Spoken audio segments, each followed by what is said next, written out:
Hi guys, so today we are going to discuss about bronchiectasis. சரி bronchiectasisனா என்ன? Bronchiனா we know what is it. Ectasis அப்படின்னா dilation. So there is bronchial dilation. So we'll look at the definition first. So it is a irreversible airway dilatation that involves bronchi and bronchiole in either a focal or a diffuse manner. Focal may be due to obstruction and diffuse may be due to systemic or infectious causes. Okay. So this is the definition of bronchiectasis. Now, if you look at this picture, see this is the normal airway. Okay. So if you take the bronchiectasis, so there the airway is widened and there is thickened airway wall with the increased mucus. Okay. So now moving on to the types of bronchiectasis. What are the types of bronchiectasis? It is cylindrical or tubular, which is the most common. See, if you take this is the normal, okay, and this is the cylindrical type, or you call it as tubular type, which is the most common. And you have cystic type. This cystic type is due to any post-childhood infections, childhood infections like measles or whooping cough. These and all will lead to this cystic type of bronchiectasis. And the next type is traction bronchiectasis. This is associated with any fibrosis, like your post-radiation fibrosis, etc. stuffs. Okay. Now, types over. Now, moving on to the etiology of bronchiectasis. As we have already discussed in the definition, it may be due to focal or diffuse type we saw. So, coming to focal, first of all. So, focal, it is a consequence of obstruction of the airway, right? We saw it is due to any obstruction. So this obstruction may be either extrinsic or intrinsic.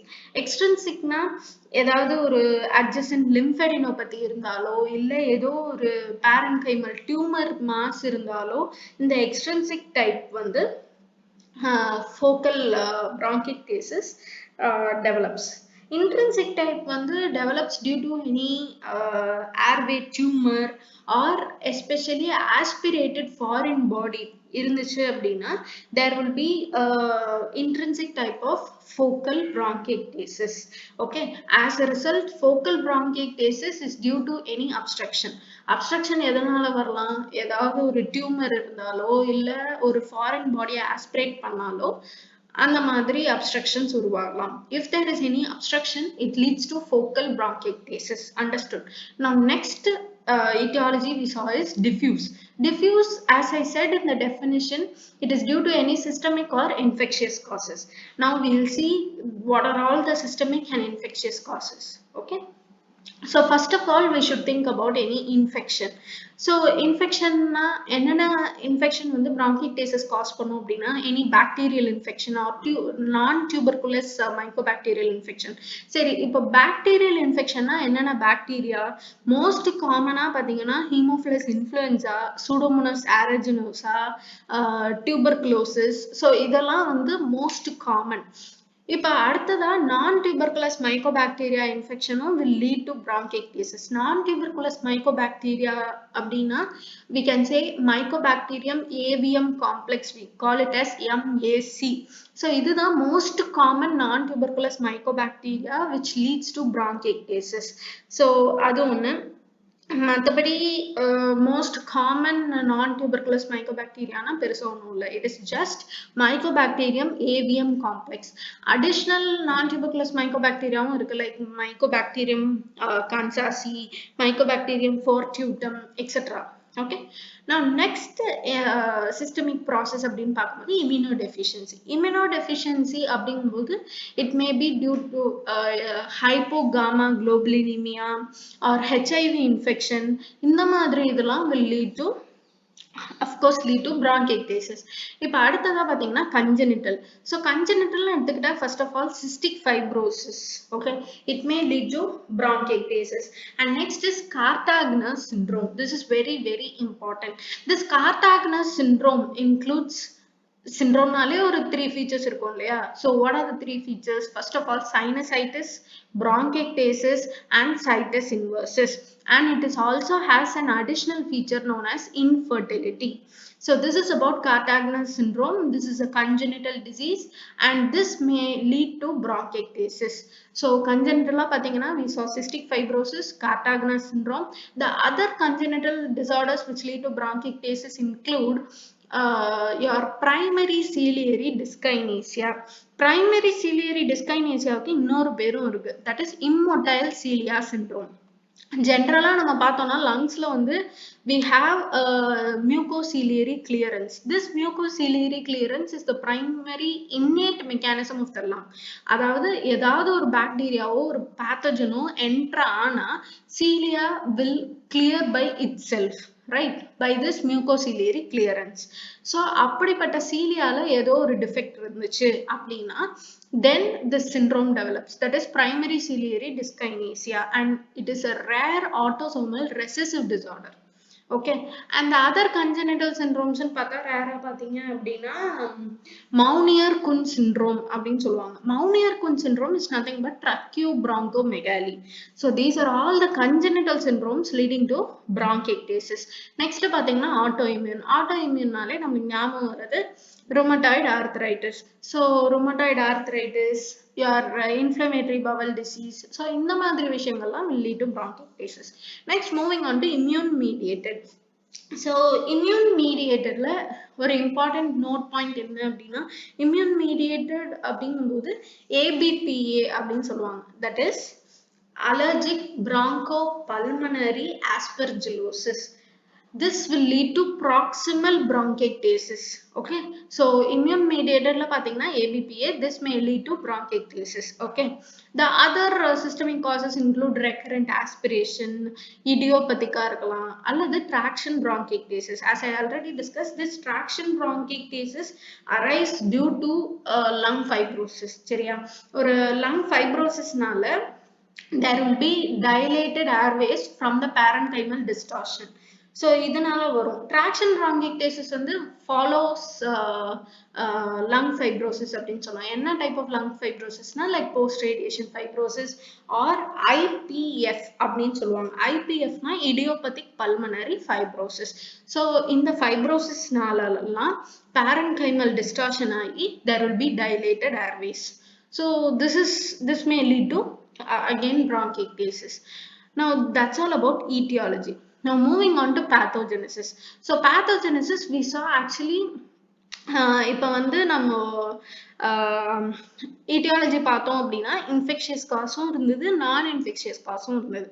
இப்போ pathogenesisல this is வந்து infectious cause-ஆ இருந்தா இப்படிப்பட்ட pathogenesis உருவாகுது. Say suppose ஒரு initial infection ஆயிடுச்சு அப்படின்னா of course inflammation process takes place, cytokine release, neutrophil enzymes, bacterial products, so inflammation takes place. After that, if there is any inflammation அங்க இருந்தது அப்படின்னா the normal innate mechanism mucociliary clearance gets disturbed. Am I right? So impaired mucociliary clearance, so mucus வெளியில clear ஆகல அப்படிங்கும்போது உள்ள hyper secretion ஆயிரும். So airway mucus hyper secretion and obstruction. This will again lead to microbial colonization infection. So microbial colonization னா என்னென்ன bacteria, Haemophilus influenza, Pseudomonas aeruginosa இந்த மாதிரி infection திருப்பி colonize ஆயிரும். This may lead to bronchial dilation or destruction, airway destruction. This is again a vicious cycle repeating. Okay, so this is for infectious. சரி, non infectiousல என்ன prove பண்ணிருக்காங்க mechanism அப்படின்னா immune mediated reaction அவ்வளவுதான் சொல்லியிருக்காங்க. So as a result of lung fibrosis நால parenchymal distortion ஆகி there will be dilation of airways அப்படின்னு தான் சொல்லியிருக்காங்க. That's all about your pathogenesis. Okay, now moving on to histological changes. Histological changes in bronchiectasis அப்படின்னு பார்த்தீங்கன்னா first of all there will be cartilage destruction and fibrosis like this. Okay, and the next thing you can notice, as we discussed in pathogenesis, there will be mucosal and mucus gland hyperplasia இருக்கும். Okay, wow. Next, pathina, there will be increased mucus and exudates. Okay, and next there will be inflammatory cells infiltration. Okay, so you can find cartilage fibrosis, I mean cartilage destruction and fibrosis, and you can find the inflammatory cells infiltration, and you can notice mucus and mucus gland hyperplasia and increased mucus and exudates, and here you can see a dilated bronchial lumen. Okay, so these are all the histological findings. Now moving to clinical manifestations. First of all, we'll move with symptoms. Symptoms என்னென்ன இருக்கலாம்? Persistent cough இருக்கலாம். அடுத்தது பார்த்தீங்கன்னா sputum. So sputum பார்த்தீங்கன்னா it will be copious and purulent sputum, especially 3-layer sputum. What is this 3-layer sputum? இதுதான் அந்த 3 layers. First layer வந்து will be due to foamy particles. Okay, and the second layer will be the liquid from the mucus. Okay, and the third layer will be the pus cells. Okay, foamy particles, liquid from mucus, and these are the pus cells. So in the 3-layer sputum is characteristic of bronchiectasis. Where enna symptoms paakalam appadina? Pleuritic pain. எதனால pleuritic pain வருது? Suppose அந்த infection வந்து pleura வரையும் spread ஆயிடுச்சு அப்படின்னா it may lead to pleuritic pain. அடுத்தது hemoptysis. Hemoptysis is nothing but cough with blood. Okay, and next is infective exacerbation. அப்படின்னா there will be increased sputum volume with fever, malaise, anorexia.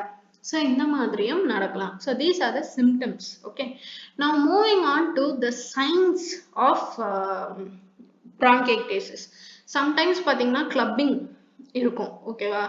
On general examination if we note, see this is the normal angle of nail bed, but here you can see a distorted angle, right? A distorted angle of nail bed.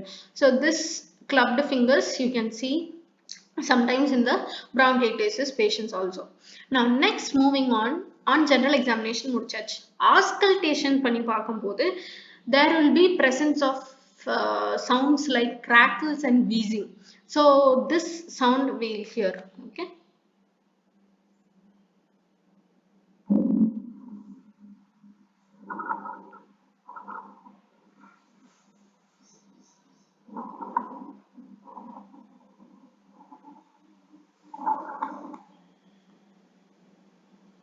have you heard the crackle sound?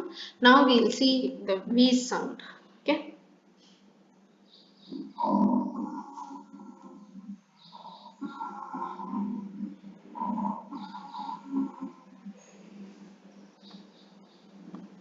so these sounds will be heard. Okay, these sounds will be heard markedly in bronchiectasis patients on auscultation. Next, where any symptoms pakla? If there is suppose bilateral central bronchiectasis, na, then it is associated with ABPA. What is ABPA? Allergic bronchopulmonary aspergillosis. If there is a right middle lobe bronchiectasis, then it is associated with Brock syndrome. Okay, and if there is a dry bronchiectasis, that is Zika, you can see with tuberculosis patients. Okay. Now moving on to diagnosis. If we move to diagnosis, the first initial test you do is chest X-ray. If you take the chest X-ray, if there is a presence of tram track appearance, it says bronchiectasis. Okay, so tram track appearance we can see here. Okay, in chest X-ray. See, this is the tram track appearance. Okay, are you able to notice the tram track appearance? So this is the presence of tram track appearance in chest X-ray. If you find a finger and glove appearance in chest X-ray, then you can see, then you can reveal ABPA. See, this is a finger and glove appearance in chest X-ray. This reveals ABPA, that is allergic bronchopulmonary aspergillosis. So CT X-ray, it is sorry, chest X-ray, it is the initial test we do. Okay, the next in a diagnosis we move on is CT chest. So this CT scan, it is the investigation of choice. Okay, so if you take the CT chest, again you can find the tram track appearance. As you see here, it is well noticed, right? So tram track appearance, this is the first finding you can notice in CT chest. The next you can see is Um, Lack of bronchial wall tapering and bronchial wall thickening in dilated airways. See, this is the bronchial wall thickening. Okay, this you can notice, bronchial wall thickening in dilated airways, right? Next is you can notice a signet ring sign. See, this is a signet ring sign, looking like signet ring, right? So இது எப்படி கண்டுபிடிக்கலாம் அப்படின்னா, the adjacent vessel ஓட diameter விட adjacent vessels ஓட diameter விட 1ல இருந்து 1.5 மடங்கு diameter பெருசா இருக்கும். With that we can able to distinguish. So you can find a signet ring sign. So this is the third finding in your CT chest. The next finding will be inspissated secretions. That is a tree in bud appearance. As you see here, you can well notice here, right? Tree in bud pattern. So this is the fourth finding. And the last finding you can note in CT chest is that a cyst spreading from the bronchial wall. You can see especially in cystic bronchiectasis. See here, a cyst spreading from the bronchial wall, you can see. So these are the CT chest findings. Okay, so and CT chest is the investigation of choice. Now moving to the immotile cilia syndrome, which we discussed in congenital cause, right? It is primary ciliary dyskinesia. இதுக்கு என்ன பண்ணுவாங்க அப்படின்னா, எஸ்பெஷலா screening test பண்ணுவாங்க. இந்த screening டெஸ்ட்டை எப்படி பண்ணுவாங்க அப்படின்னா, it is done by placing a small pellet of saccharin placed in the anterior chamber of nose. வச்சிட்டாங்க அப்படின்னா டைமை நோட் பண்ணுவாங்க. எதுக்கு இந்த டைம் நோட் பண்றாங்க அப்படின்னா, இந்த ஸ்மால் பெல்லட் வந்து ஆன்டீரியர் சேம்பர் ஆஃப் நோஸ்ல இருந்து ஃபேரிங்ஸுக்கு எவ்வளவு நிமிஷத்துல அது வந்து ரீச் ஆகுது, at which point the patient can taste it. So அந்த டைம் அங்க இருந்து அங்க டிராவல் ஆகுறதுக்கு எவ்வளவு நேரம் ஆகுது அப்படிங்கிறத டைம் மெஷர் பண்ணுவாங்க. இந்த டைம் வந்து யூஸ்வலா 20 மினிட்ஸ்க்கு எக்ஸீட் ஆகக்கூடாது. ஆனா in ciliary dysfunction syndromes you can find a greater prolonged time. Okay, so அதை நோட் பண்ணுவாங்க ஸ்கிரீனிங் டெஸ்ட் மூலமா. And biopsies taken from the nose எடுத்தா we can assess the ciliary beat frequency. Okay, and with the help of electron microscopy we can find the structural abnormalities of cilia. If we suspect a patient with primary ciliary dyskinesia leading to bronchiectasis, then we can do these tests to find what is the abnormality in the cilia. Okay, or if they are having this syndrome. Okay, that's all about diagnosis. Now moving to treatment. First of all, antibiotic therapy. Antibiotic therapy against the pathogens. So என்னென்ன pathogen பார்த்தோம்? Haemophilus influenza, Pseudomonas aeruginosa. So first வந்து ஒரு 7 to 10 days treatment antibiotics கொடுப்பாங்க. Followed we can prolong up to 14 days. That's all. Okay. So என்ன drug கொடுக்கலாம் அப்படின்னா beta-lactam antibiotics such as your penicillin or third generation cephalosporins. Okay. Say suppose the patient is HIV negative and he is அவரோட infection பார்த்தீங்கன்னா it is mycobacterium avium complex இருந்தது அப்படின்னா, then what drug we can give is that we can give macrolide combined with rifampin and ethambutol if the infection is due to mycobacterium avium complex and HIV negative இருந்தா we can prescribe this drug. Okay, for beta-lactam antibiotics if the infection is due to Haemophilus influenza or Pseudomonas aeruginosa. The next treatment you can give is that you can give bronchial hygiene. That is bronchial hygiene na hydration and mucolytic administration அல்லது வந்து aerosolization of bronchodilators and hyperosmolar agents like hypertonic saline, அது மூலமா aerosolization பண்ணலாம். இல்லனா mucolytic DNAs. This mucolytic DNAs, it is recommended especially in cystic fibrosis related bronchiectasis. Understood?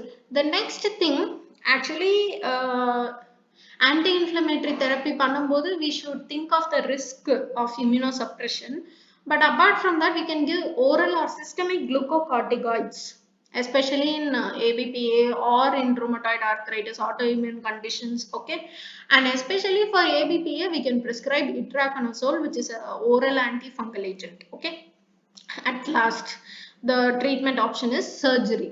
So what surgery we can give? What surgery? So in selective refractory cases, the surgery can be done by refraction of a focal area of separation. Okay, ஒரு focal area மட்டும் resect பண்ணி இது பண்ணலாம். So in selective refractory cases, if it is an advanced case, no other option, lung transplantation may be considered. Okay, this is as far as treatment is considered. So now moving on to complications. What are all the complications? You can find massive hemoptysis, emphysema with bronchopleural fistula, cor pulmonale. What is this cor pulmonale? Cor pulmonale is nothing but right-sided heart failure. It is nothing but enlargement of the right ventricle due to high BP in the lungs, usually caused by chronic lung disease. Okay.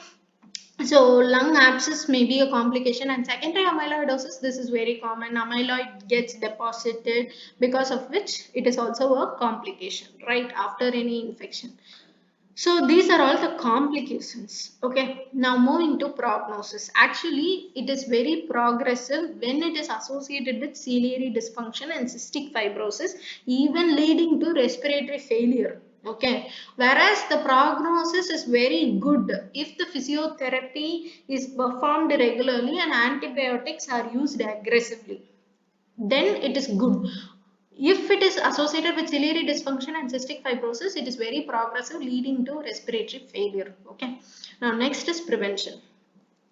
So எப்படி prevent பண்ணலாம்? Since bronchiectasis starts in childhood following any infection like measles, whooping cough or a primary tuberculosis infection, what can we do is that childhood le இந்த மாதிரி infections க்கு adequate prophylaxis and treatment பண்ணிட்டா this will not develop. So that is the first prevention. And the second thing is that uh, early recognition and treatment of bronchial obstruction is very important. Okay. So that's all guys, and we'll do some questions. Okay, you can type the answers of these questions in the comment section. Okay, so the first question is bronchiectasis sicca is seen with. Second question, investigation of choice for bronchiectasis. The third question is all of the following are true about Cartagena syndrome except. Okay, and the fourth question is bronchiectasis is most common in which lobe. Fifth question, which of the following is not a complication of bronchiectasis? Sixth question, which of the following is most likely to be associated with bronchiectasis of the main bronchi?